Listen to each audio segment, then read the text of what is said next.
Welcome to YouBook channel. Read and listen to the greatest stories that mankind has ever told. From Iliad to Coveted Terror, and other famous classics. Enjoy the best world literatures throughout history.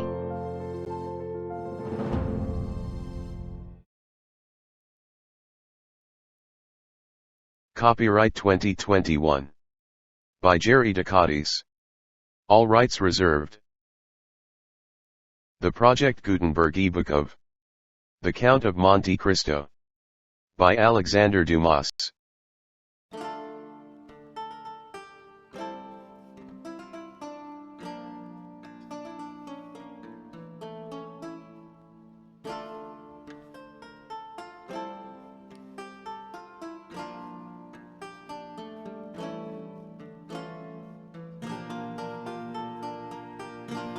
The Count of Monte Cristo. By Alexandre Dumas. Volume 1. Chapter 9. The Evening of the Betrothal. Villefort had, as we have said, hastened back to Madame de Saint-Méran's in the Place du Grand Cours, and on entering the house found that the guests whom he had left at table were taking coffee in the salon. René was, with all the rest of the company, anxiously awaiting him, and his entrance was followed by a general exclamation. "Well, decapitator, guardian of the state, royalist, Brutus, what is the matter?" said one. "Speak out." "Are we threatened with a fresh reign of terror?" asked another. "Has the Corsican ogre broken loose?" cried a third. "Marquise," said Villefort, approaching his future mother-in-law, "I request your pardon for thus leaving you. Will the Marquis honor me by a few moments' private conversation?" "Ah, it is really a serious matter, then?" asked the Marquis, remarking the cloud on Villefort's brow. "So serious that I must take leave of you for a few days, so," added he, turning to René, "judge for yourself if it be not important."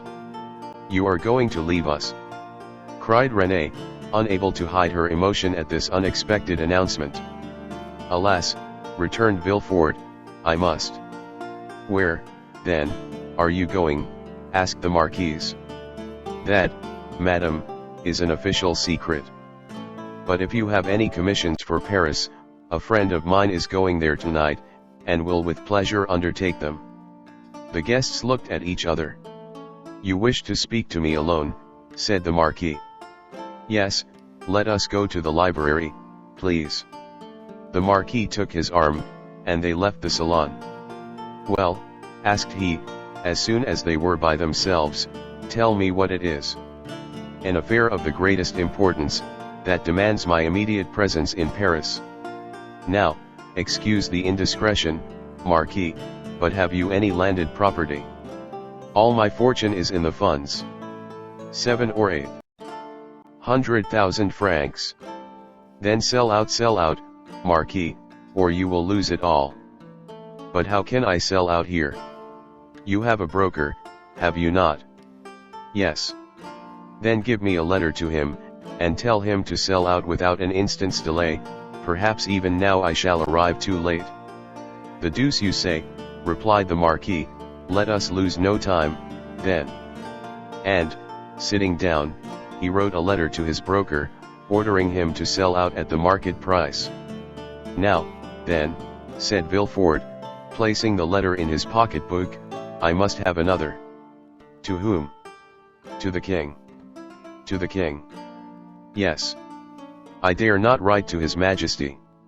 "I do not ask you to write to his majesty, but ask M. de Salvios to do so.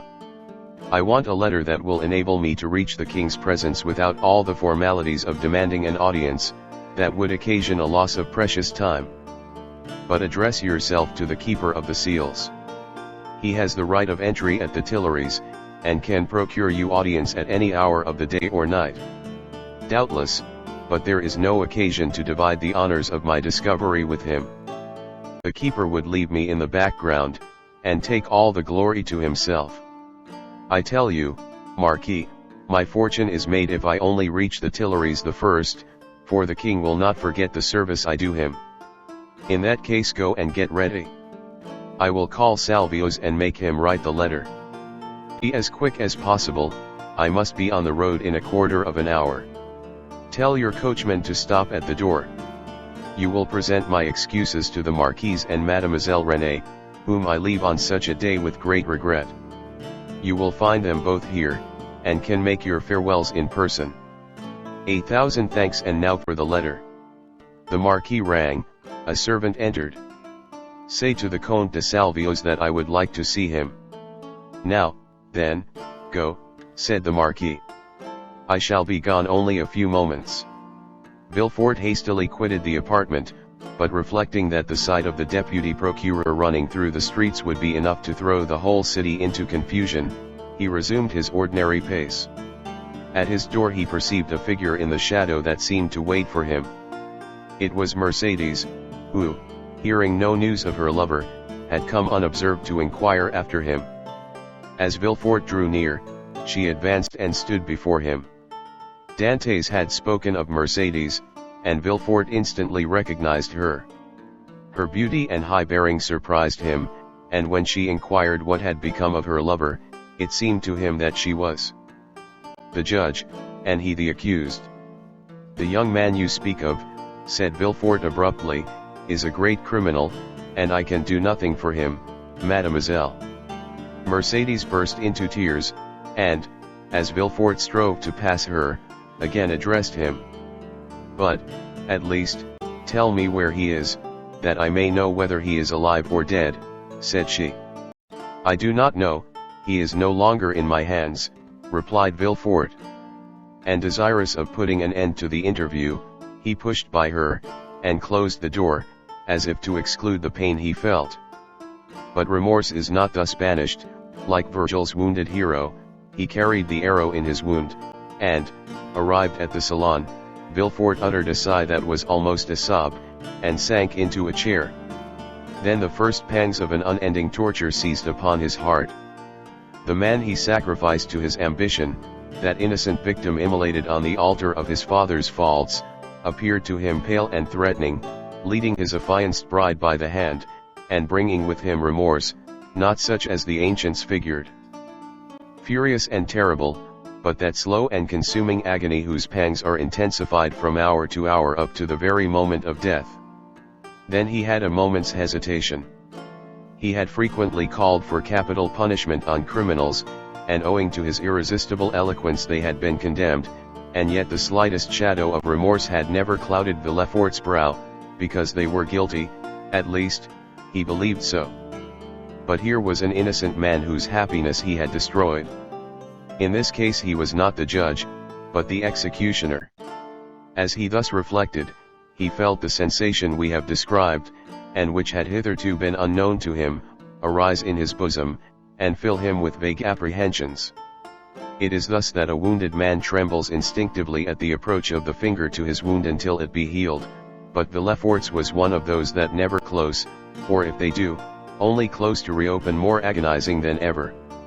If at this moment the sweet voice of Renée had sounded in his ears pleading for mercy, or the fair Mercedes had entered and said, "In the name of God, I conjure you to restore me my affianced husband," his cold and trembling hands would have signed his release. But no voice broke the stillness of the chamber, and the door was opened only by Villefort's valet, who came to tell him that the traveling carriage was in readiness. Villefort rose, or rather sprang, from his chair, hastily opened one of the drawers of his desk, emptied all the gold it contained into his pocket, stood motionless an instant, his hand pressed to his head, muttered a few inarticulate sounds, and then, perceiving that his servant had placed his cloak on his shoulders, he sprang into the carriage, ordering the postilions to drive to M. de Saint-Méran's. The hapless Dantes was doomed. As the Marquis had promised, Villefort found the Marquise and Renée in waiting. He started when he saw Renée, for he fancied she was again about to plead for Dantes. Alas, her emotions were wholly personal, she was thinking only of Villefort's departure. She loved Villefort, and he left her at the moment he was about to become her husband. Villefort knew not when he should return, and Renée, far from pleading for Dantes, hated the man whose crime separated her from her lover. Meanwhile, what of Mercedes? She had met Fernand at the corner of the Rue de la Loge, she had returned to the Catalans, and had despairingly cast herself on her couch. Fernand, kneeling by her side, took her hand, and covered it with kisses that Mercedes did not even feel. She passed the night thus. The lamp went out for want of oil, but she paid no heed to the darkness, and dawn came, but she knew not that it was day. Grief had made her blind to all but one object, that was Edmond. "Ah, you are there," said she, at length, turning towards Fernand. "I have not quitted you since yesterday," returned Fernand sorrowfully. M. Morel had not readily given up the fight.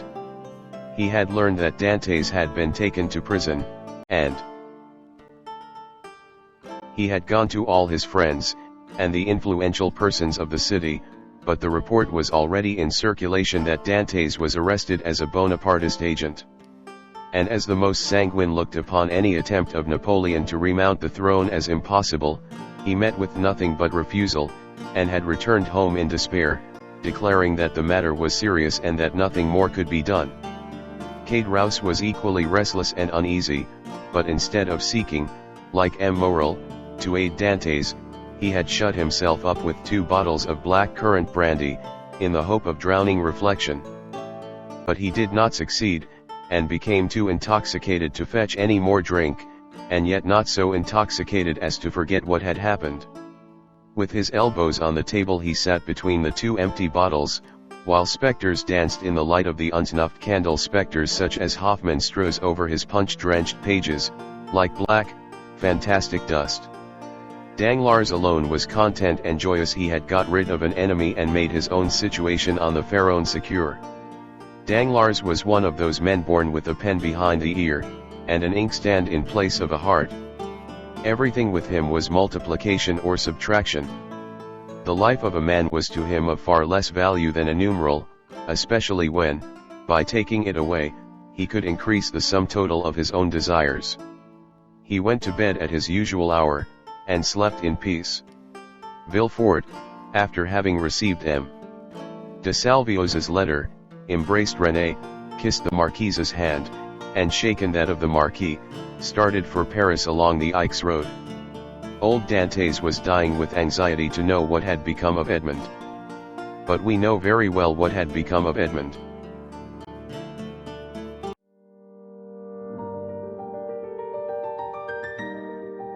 Thank you for watching. Write in the comments section for your request as to what book, usually from Project Gutenberg, you want us to feature in YouBook channel. Click like to boost the rating of YouBook channel, make a comment for us for the improvement of our services, and share this video to your friends, with the copyright intact. Please click subscribe, and hit the bell button to be notified of new uploads from YouBook channel.